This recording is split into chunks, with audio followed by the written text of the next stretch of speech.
Welcome, welcome, welcome. We're going to go ahead and get this call started. I want to welcome all you millionaires to the Millionaire Mindset Call, and it's always a pleasure to be hosting these calls every Wednesday. And for those of you that are just joining us on this call this Wednesday, and it's your first time, I want to let you guys know that every week these calls are full of stories, strategies, and secrets of the super wealthy, and I want to welcome you all to Obsessed with Success. And right now, without further ado, I'm going to go ahead and move out of the way and introduce you guys to a master marketer, a phenomenal leader. This guy is a great mentor. He never worked a job in his life. He pulled himself out of poverty, mostly using systems he learned from his mentors. I call him the wizard. And again, without further ado, I'm going to go ahead and step out of the way and introduce you guys to the greatest mindset trainer of all time, self-esteem development expert, Mr. Haziq Ali. Are you on the line, sir? Yeah, I love it. Thank you, Mr. Sherrod. Yeah, No problem. I really appreciate that. High praise coming from you, brother. Go ahead and take it away, brother. I appreciate all the things you do. Yeah, I'm here, man. So, Millionaires, we about to get it on. My name is Haziq Ali. My Instagram is Haziq Ali. That's HAZIQALI. If there are ever any ways that I can help, you know I'm just here to serve. I really believe like the most selfish thing you can do for yourself is serve others. And that's kind of like what we're going to get in today. We're going to not only get into the 6 secrets to learning anything fast, but we're also going to talk about the 11 keys to really powerful leadership, as studied by all of the best to ever do it. As you guys know, this call focuses on strategy, secrets, and mindset from all of the best to ever live on planet Earth. Until we can study the aliens, that's what we got. That's the best I could do for y'all. And I do it every week, every Wednesday, 5:15 p.m. I really hope you guys are taking notes. My Facebook is Haziq Ali with the number 1. I'm sitting on some elephant. Y'all know my vision board story if you've been on these calls before. It's a good time also to be text messaging certain of your friends and family that you know deserve this information. Right now, if they're on the East Coast and they're stuck in rush hour traffic, and this is a good time for them to study Future the Noun versus Future the Rapper. All right, so let's get into this. Did I already do everything I'm supposed to do to start the call off? This is call number 51. If you're listening to this as a recording, and that's important that you know, this is call number 51. It's already been about a year straight of these calls. Like, you got to love it, right? This is about to become a podcast, so I'll keep you guys posted on that. The Obsessed with Success podcast will be on your iTunes store way sooner than you think. I just wanted to get good at it first, you know? And that's the perfect transition into what we're going to talk about first, which is fast learning. Learning is a uniquely human activity, ladies and G's. If you guys read, you know, Malcolm Gladwell, who's written a few insane books, like one we discussed on our call a couple of weeks ago about the 15 books to read in 2015. One of the books we talked about was called The Tipping Point, and that was by Malcolm Gladwell. That one focuses on how you've got these 3 different types of people.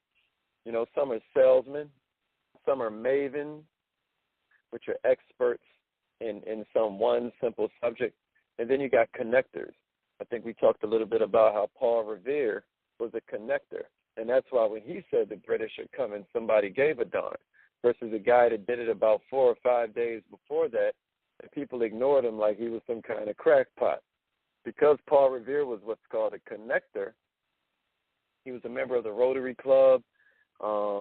He was like a volunteer soldier. He had just all these different connections from being in all these different networks. When he said it, somebody listened. So that's kind of what the tipping point is about, how an idea goes viral. Well, Malcolm Gladwell has also written another book that just has made it into the lexicon and the pantheon of incredible collections of knowledge out here. It's called Outliers. And what Outliers did was sort of make popular the idea that it takes 10,000 hours to become the best in the world at a really narrow, competitive, quantifiable skill. So he tells you all these stories in a book about how the Beatles went over to Hamburg, Germany. And the reason that when they came to America, they were able to eat any band alive, it was based around the fact that when they were in Hamburg, Germany, doing these music festivals, they'd be playing from sun up to sundown 7 days a week for like 6 months straight. So, of course, when they came to America, they could play any style. They had mastered, melody. And again, we always talk about how mastery equals range, and range is all about the nuances. Well, if you're playing for 6 months straight, and then you stop for about a week and then play for another 6 months straight, and you keep on doing it, you're going to find some range. You're going to have down the nuances that separate a good melody from a great melody, or a sort of hooky song, one that's irresistibly catchy and sticky. Well, that's what Outliers talks about.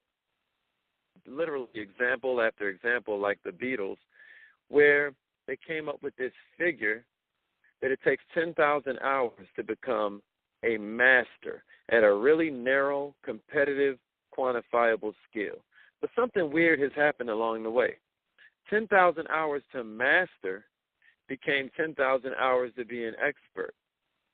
Then it became 10,000 hours to be good. And then it became 10,000 hours to learn something. And that last one, matter of fact, those last three are really wrong, which is really good for you. It's really good for me. This is great news. So what it turns out is you can get really good at something if you can just put 20 hours into it. I'm talking about 20 hours is about 40 minutes a day for a month.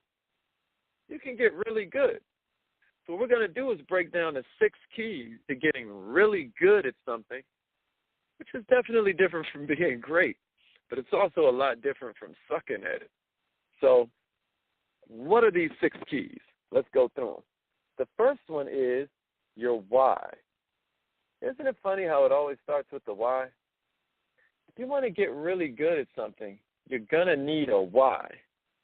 And guess what? It can't be the money. The money is a trapdoor. If you think you're going to get great at something because you just want money, here's one of my favorite examples. If I put you outside on the roof of a skyscraper, and then I put a 2x4 between both of the skyscrapers, and then I ask the crowd, who wants to walk across this board? Now, it's windy outside, maybe a wee bit of rain. The board might be kind of slippery, right? Kind of a wide board, but it's slippery and it's windy. And then I ask you, I say, who would like to walk across this board for $50,000? Matter of fact, there's a movie about to come out about a dude walking on a tightrope. Man, just looking at the movie trailer made me dizzy. Whole different subject. My point is that if I ask you who wants to walk across this board for $50,000, a lot of you guys are going to say, I'll pass. Some of y'all are going to be like, I'll do it, get rich or die trying, right? But a lot of y'all are going to be like, I'll pass. But what if one of those buildings is on fire and your mama's in it? Who's not going to walk across that board? That, millionaires, is called a why. So the first thing that you've got to do is settle on a why that is strong enough to power you through the darkness, because it's coming. Strong enough to power you down through the valley so that you can reach that peak. Because believe me, new levels bring new devils every single time. And if you don't have a strong enough why, man, them devils going to knock you right off your path every single time. You have to have a why that is bigger than your ego. I'll tell you something, in the industry that I'm in, a lot of people bump up against their ego. Like, oh, I don't want to talk to my best friend because what if she tells me no? Oh, I don't want to go out here and try and talk to anybody about this because then my feelings will get hurt. My feelings, someone may hurt my feelings. And that's your ego. Ego has to do with all of the things that deal with fear. The reason that the Bible, the Quran, the Torah, I can't stress enough that all of these holy books that were given to mankind are full of networking advice, they're full of self-esteem development, is because it is the development of your self-esteem that's going to help you attract abundance. When these books say, love your enemy like you would love yourself, or go the extra mile, love thy neighbor, don't covet this, don't steal that, it's all to help you live from self-esteem, which has very little to do with what they think of you and very much to do with what you think of yourself. So if you follow these simple principles, you begin to think highly of yourself. You begin to treat yourself differently. You begin to treat what is yours differently, what you have stewardship over. You begin to treat others differently. So when cats like, forgive them, Father, they know not what they do. Do you know what kind of supreme self-love that takes? Well, that's how you've got to be. If you're out here talking to prospects and then they reject you, you've got to take it from a forgive them, Father. They know not what they do. I'm going to pray for them, Pops. Because what you've got to understand is that we are walking people through the valley of the shadow of death. Is it not true that in nature something can only grow or die? Well, then that means you've got to walk them through that valley to dance on the edges of their comfort zone where life happens, where they can find growth, not death. How you doing today? I'm maintaining. No, you're not. You growing or you dying, like everything else in nature. But without a why, you're not going to sit down here and learn what you need to learn so that you can serve the way God has you here to serve. So that's the first one. You need a why. The second one is you need a vision. You've got to decide what this is going to look like when you're done. Listen, the more clearly you can define what you want, I'll put it to you like this. If you can see it in your head, you can have it in your hand. But you've got to decide what it looks like when you're finished. What is this subject going to do for you? What does it look like when you've got this bad boy mastered? How does it feel? How does it smell? What does it sound like? Right? How does it look when you're done? The third one, because we got a lot to cover this call, is deconstruct the magic. Think about how it was when you were first learning how to drive a car. You've got to learn to shift. You got to learn to steer. You got to check your mirrors. You got to know how to signal. You got to do all these different sub-skills. Well, that's like everything else. Usually, a great performance is a combination of sub-skills. So all you do is deconstruct the magic and then focus on the parts that actually give you the power.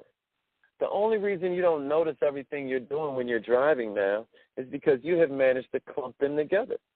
You're clumping the activities and you call it driving. But actually, that's a whole just gambit of sub-skills that you have combined. Number 4 is research, both the sub-skills and how to self-correct. You've got books, you've got trainers, you've got videos, et cetera, that all are here to show you the rules. Just skim. Don't procrastinate. Just skim. Okay, you don't have time to do it, so don't put it off like, oh, I'm going to do it.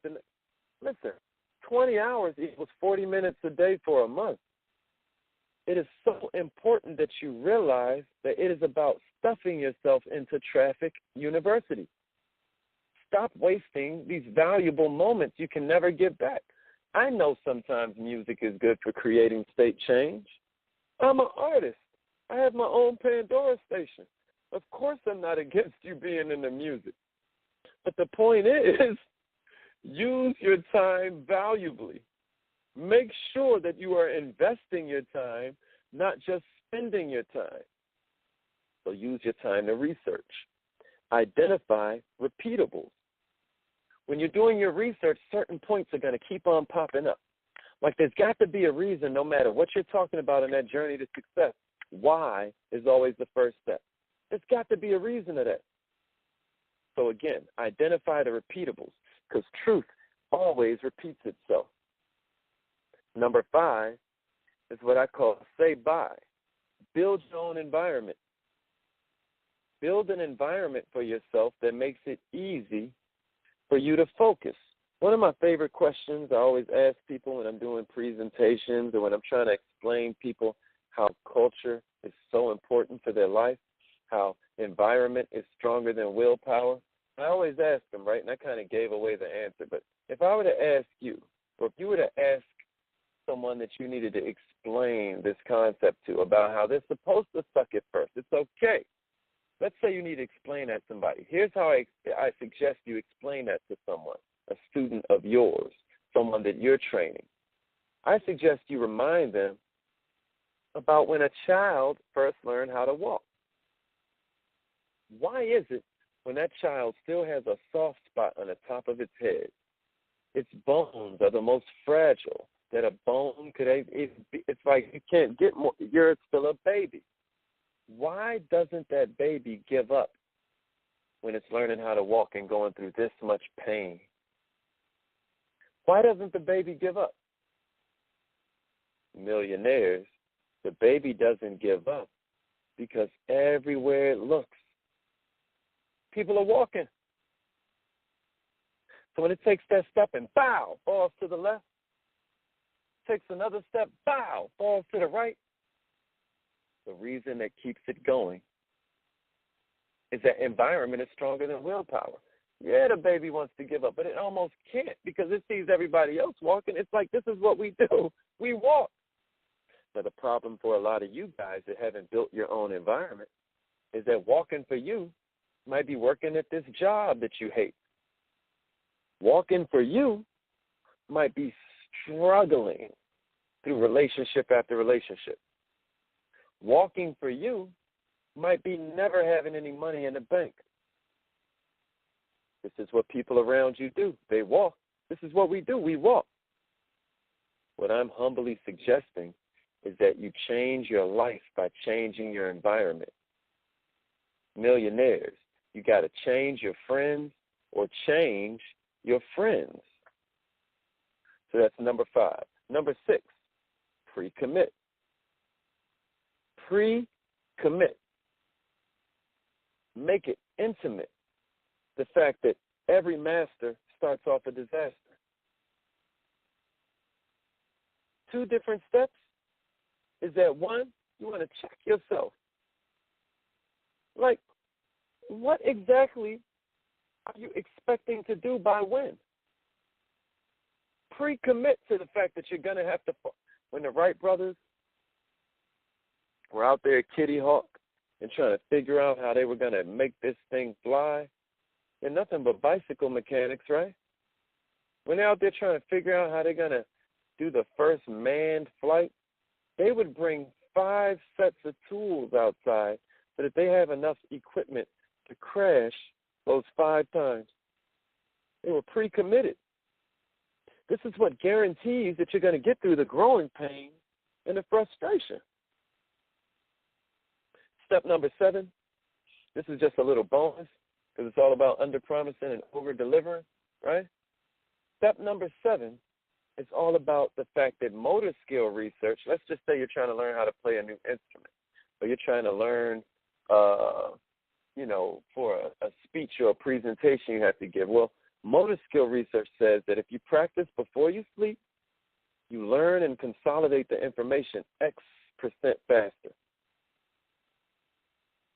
X amount percent faster is going to go into your brain because your brain is now in alpha state. So that's something that you may want to check out, the fact that, hey, maybe I should do this a little bit more when I'm sleepy. Instead of, watching TV to go to sleep, maybe I should listen to a YouTube video. Or maybe I should literally fall asleep practicing my instrument. So those are the 6 and actually 7 steps to learning something fast. I hope that was helpful for you guys. Let's move along. The next one was 11 keys to powerful leadership. I hope everybody's taking notes. If this does not change your business, then I don't know what to say, because statistics say Every performance scientist that you study will say this in their own way. This is just the way I choose to say it. But the quality of a man's life is always going to be equal to the quality of his leadership. So these 11 keys to leadership can change your life if you let them. What's the first one? Cast and communicate vision. Cast and communicate the vision. How can you tap into the aspirations and the visions of your flock if you don't even know what they are? How can you bring this person onto your team? How can you get them to want to listen to anything you're saying? How can you get this employee to work hard for you even when you're not there watching them? How can you pose this as somebody with self-esteem rather than somebody with ego? Because never forget, the larger the self-esteem, the smaller the ego. The larger the ego, the smaller the self-esteem. How can I present this to this person so that I'm being a servant, self-esteem, rather than a beggar, ego, if I have no idea how I'm helping them? I'll wait. Millionaires. The big difference between urgency and pressure is ego and self-esteem. Urgency is based around self-esteem. It's based around service. It's based around this is what's in it for them. Pressure is built around ego. Pressure is built around you being bossy, not a leader. This is what you need to do versus this is what I had to do. So when you're casting and communicating a vision, the first step that you need to lock into your mind is what are the aspirations of the people that I am seeking to lead? If I don't know, I can't go. The Italian dictator Mussolini, he would communicate it over and over again all through the streets of Italy. All you would see is painted on the walls: obey, believe, fight. Obey, believe. Over there it would say fight. Over there it would say obey. You would go forward a little bit more down the block. It would say believe. You would go a little further. It would say fight. He casted and communicated his vision. Number 2 is alignment. Because obviously if you give God the assignment, then he's going to put it in alignment. So casting and communicated the vision, that was assignment. But then it's time for alignment, because dreams is one thing, visions is one thing, plans is another, ain't it? Plans is another. What are you doing to make sure your habits match your goals? Some of you guys are saying, I want to earn $10,000 a month, and you ain't put your support team on the phone with 10 people yet. Now, how does that work? If we're supposed to be following the laws of the universe, I can't plant one seed and hope a pineapple gonna grow, or an orange tree, or a pear tree. Where does that happen? What kind of lucky magical seed are you hoping you get? This one seed is gonna build your whole. This one seed is gonna build your whole business for real. This one seed is gonna get you your rank for the month. Really? Are you for real? No. But yes, check it out. One seed will change your life. One seed will take root and give you that orange tree, which will give you all these different oranges, which all have all these different seeds in them, right? One seed can do that. But not from you planting one seed. It's from one of them seeds taking root. Systems build success, and success always leaves clues. Well, this is a pretty successful system, y'all. It's allowed us to eat for eons now, the way that farmers are able to give us food. Success leaves clues. The third one is motivation. Tom Landry. I'm from D.C. You know, I can't stand the Cowboys. But one thing about Tom Landry, he said something that always stuck with me from the minute I heard it. Motivation is to get a group of men to do something they don't want to do to achieve something they wanted all their lives. Hey, y'all, it's important that you express to your team.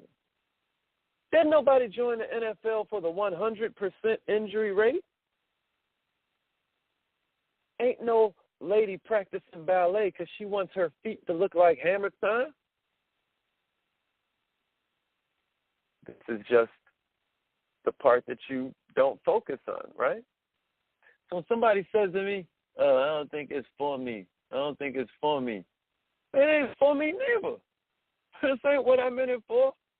To be making a bunch of fun. I'm in it for the time freedom. I'm in it for the fact that this is going to be a stepping stone to me achieving my purpose. That lady that works at Victoria's Secret don't love Miss Vicky.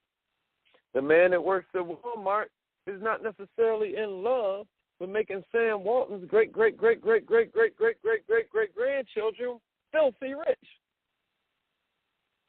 Great-great-great-great-great-great-great-great-great-great-great-great-great-great-great-great-grandchildren are getting filthy rich off those employees that work at Walmart. You think that's why they're there? No. They found why they're there. They found their motivation, and that's what you've got to figure out for your team, for your employees, for your company. Some of y'all are like that sales manager who, you know, goes to the third world country and writes back to the office and says, man, don't nobody here even wear shoes. This is a waste of time.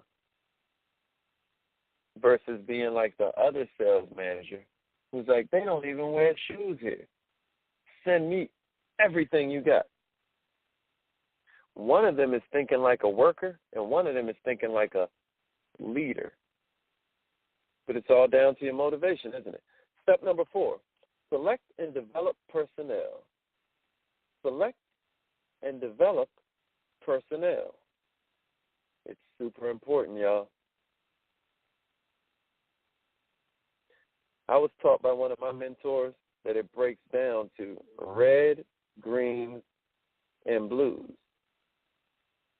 Red, green, and blues. So, how you want to select and develop personnel is looking at this color system. Blues give you the blues. They look up to you. You say jump. They say how high. They're with it. Whatever you want to do, they're with it. But guess what? They ain't going to do nothing. They don't feel like they like you.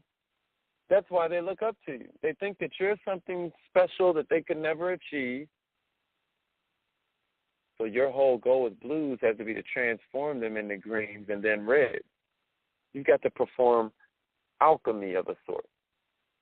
You've got to turn lead into gold. You got to turn leads into leaders. You got to turn leaders into gold. You see what I did there? Lead into gold, lead into gold, golden, right? But that's what you got to do. You got to perform alchemy on the blues. Next, you got the greens. Greens drive the same car as you, work the same job as you. They're your peers. That's why they're a green light. You feel nothing at all, no trepidation at all about approaching them usually, unless your ego is just terribly in the way. And then you got reds. Reds are just a big old red light for you because you're scared to talk to them. Guess what? They're unhireable, and that's exactly why you need them. Those are the ones that you want to offer pieces of equity. You want to offer them a revenue share off the growth percentage. So if you're already at $100,000 a year and they can help you get to 150, you want to offer them a piece of that extra 50. But you got to recruit and develop the right personnel. Number 5 is commit to excellence. How long is it going to take you to achieve excellence? This is a huge key to leadership. making sure that everybody's on the same page about how long this should and could and will take. For you, is it 12 weeks? Is it 12 months? Is it 12 years? What represents excellence to you? And how long will it take you to commit to that? What is your time frame? Number 6 is master the basics. It's all about mastering the basics. So here are the 4 basics. Really, there are 5 of them, right? Number 1 is, who do you listen to? You know there are hundreds of thousands of books written in the English language about all things to do with personal development. They all say, oh, focus, oh, but let me tell you something. If somebody's recipe is just a little bit off, can that kill you? If you're trying to bake you a cake or some cookies, and the recipe says, oh, well, put the flour in the bowl, use this amount of eggs, put the oven on this temperature, and then this one fool over here decides, yeah, I'm going to do all of that, but I'm going to break up my eggs after we're done. So I pull it out the oven. I'm still using eggs, dog, but I got my own special recipe. Can you die trying to eat that? Well, guess what? All these different books in a bookstore, only a small percentage of them were written by people that have actually done it. A lot of them are getting their money off the book. Why does that matter to you? It matters to you because this is the same worldwide. If you go to look at books like Think and Grow Rich, they've been translated into 92 languages. The Chicken Soup for the Soul is translated into 72 languages. Why does that matter? Because no matter where you go, there are people that are full of crap. So who do you listen to? You listen to the people that have done what you want to do, have what you want to have, or feel the way you want to feel. Those are the 3 keys. One of those 3 got to be in place, or you, my friend, are on the wrong track. One of my favorite questions to ask my friends or my clients when I'm giving consultation or coaching is, who are your mentors in this area?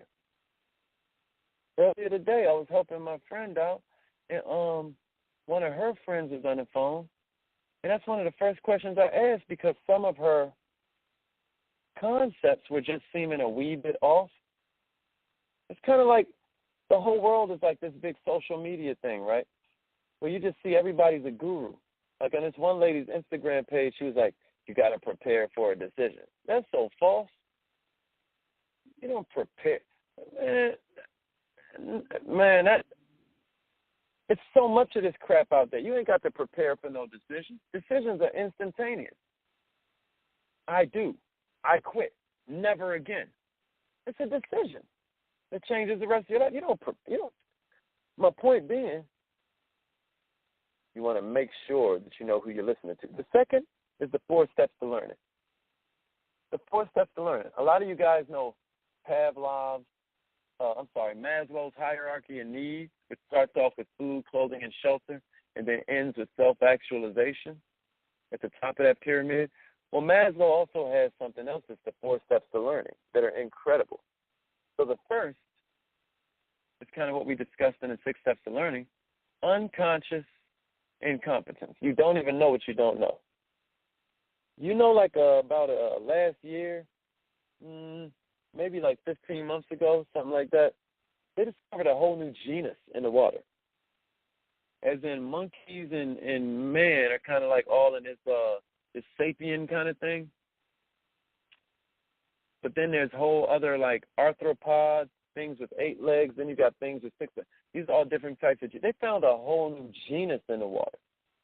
As in, the Earth is 3/4 water. We haven't covered but 10% of the ocean. No. 10% of the ocean and 3% of the ocean floor. You understand? We don't know what we don't know. Man, we don't know nothing. So that's the first step. The second step is like, oh, now we know we don't know something. Just like you didn't even know what shoes were. Now you kind of want to know how to tie your shoes. You're like, hey, I want to know how to do that. The third step is conscious competence.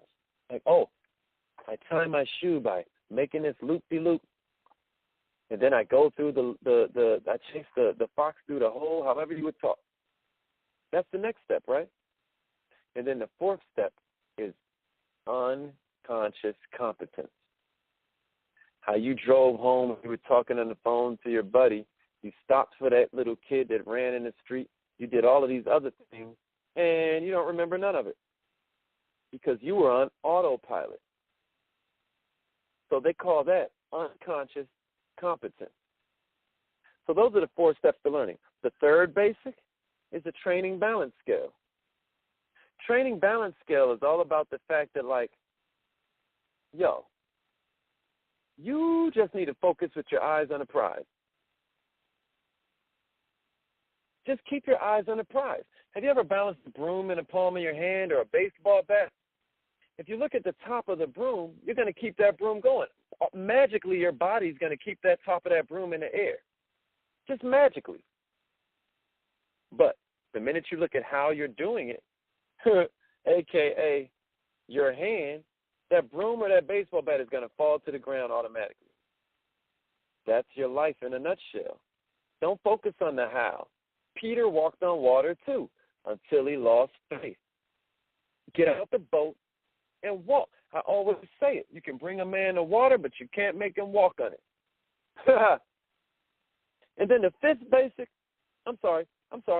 fourth basic is teachability index or coachability index, which has to do with how it's not just willing to learn. I've got so many people on my team that are just knowledge carnivores. Like, they can't stop learning if they try. They love watching a new YouTube video. They love reading a book, sharing the videos with their friends. Oh, you guys got to watch this. But are they willing to change? You see the results in their life all of the time? Sometimes, unfortunately, you do not. And that's because it's a multiplication problem. If I'm willing to learn and I'm on 10, but willing to change, I'm on 1. On a scale of 0 to 100, I'm only at a 10. And that's a failing score every time. You've got to be coachable. You've got to be teachable. And then the fifth basic is to master the 4. So let's move on. Number 7 is monitor results. Leaders always monitor results. Whatever gets measured gets better. Identify and incentivize. Look for where you want your team to improve and then incentivize that. You're a leader. Number 8, we got to hurry up, man. Number 8 is flexibility. I think it was Bruce Lee that said water can crash or water can be calm.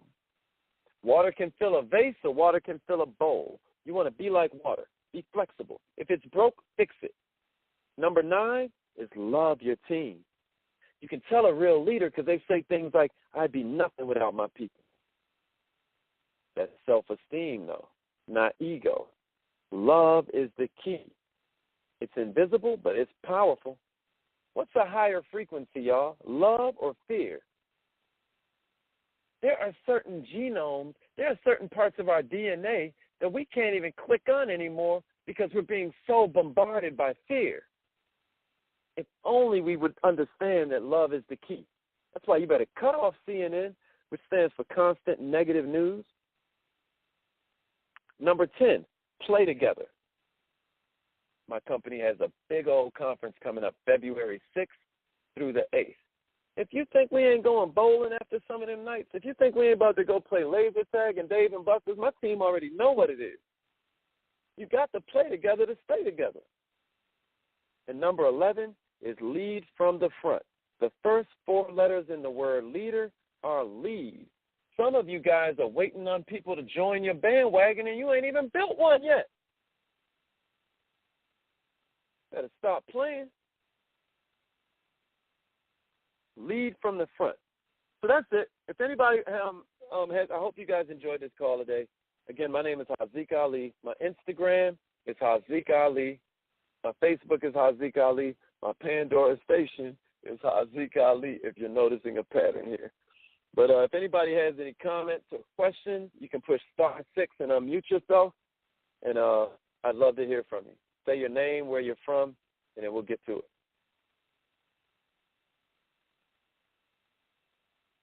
If anybody has any comments or questions about anything we covered, about either the keys to learning fast or the 11 principles of powerful leadership, then push *6 and you can unmute yourself. Hello. Hey, how you doing? Hi, my name is Heather, and I'm from Milwaukee, Wisconsin. Hi, Heather. I missed key number 7. Oh, key number 7 on the on how to learn fast or on leadership? On how to learn. Okay. Oh, key number 7 was talking about how motor skills are affected by the state that your brain is in. So just to break that down a little bit further, your brain is this supercomputer that moves into these different states. So you got theta state, you got alpha state, you got beta, and you got delta. And so theta and alpha state are when your brain is just super absorbent. And that mostly happens about when you first wake up and you're still feeling drowsy, or when you're going to sleep at night and you're feeling drowsy. There's another way to achieve it, though, and that's through meditation. That's why meditation is so important. Can you imagine driving a Ferrari or a Lamborghini and you just keep it in first gear all day as you drive on the highway or whatever? You'll burn out your transmission. That's what a lot of people are doing to their brains by never letting their brain focus. So step number 7 was that if you want to pick up a certain skill or a certain set of information a lot quicker, do it while you're drowsy. Do it right before you're about to go to sleep, and you'll pick it up a lot quicker. I hope that helps, Heather.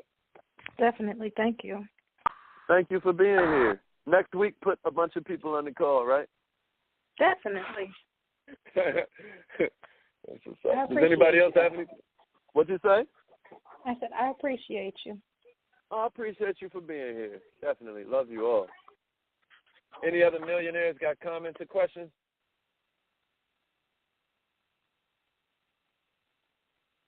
All right. Well, yeah, no pressure. This Hello? call number. Yes, ma'am. Yeah, this Bree. Hey, Bree. Hey, Haziq. I missed number 7 on the leadership. Number 7 on the leadership was monitor your results. Whatever gets measured gets better. So if I was coaching a basketball team and I wanted to improve on rebounds, all I got to do is start paying attention to it and say, hey, man, that was an obvious rebound you could have got. You're not boxing out well enough or whatever it is, right? Right. Just because it's a magic trick, y'all. There is something about the power of intention. It's one of the magic things that scientists can't quite explain. But whatever gets measured gets better. You change a thing just by observing it. When they break it all the way down to the quantum field, man, they would observe these little super small microscopic to microscopic size particles, nanoparticles they call them, right? All right, now, they were expected to do a certain thing, and it would do that. They would expect it to do something else. It would disappear from this spot and appear right in that spot, almost like it's in two places at once, just because it had to fulfill the expectations of the observer. I say all of that. I know that was really deep and a whole lot, but all I'm saying, to break it down, is whatever gets measured gets better. Right. Mm-hmm. And that's what a leader does. They measure results. Yes, sir. Who's that? Jamal. What's happening, Jamal? I need number 5 and number 8 on leadership. Number 5 was commit to excellence. Attach a time frame to this commitment. And then number 8 is flexibility, where we talked about Bruce Lee and how you want to be like water, because water can soothe and quench your thirst, or it can crash and destroy a building like a tsunami does, right? So you want to be flexible. If it's broke, fix it. Get out of your ego. Stop thinking that you can't learn anything different. Jamal knows that, because every time I'm sending out a new evolved version of something. And it's like I have no qualms about it. I know we was used to that, but guess what? If we growing, then we ain't dying. So if it's broke, fix it, y'all. So that was number 8. I hope that helped, Jay. Hey, Haziq, it's Asia Clark. I'm calling from Alabama. And I just needed number 10 on the 11 keys to successful leadership. Okay, that one was play together. Okay. The family, the team, the couple that plays together stays together. And you can't discount having fun when it comes to leadership. Hello. Yes, ma'am. Hey, Haziq, this is Stella from Dallas. I missed number 3 on the leadership. Okay. Number 3 on the leadership was motivation. Okay. Motivation is all about, like, it's what's motoring your team forward.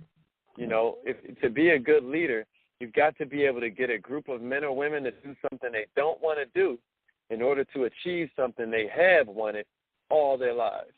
And that's one of my favorite quotes on motivation. That's from a coach of the Dallas Cowboys, a legendary coach named Tom Landry.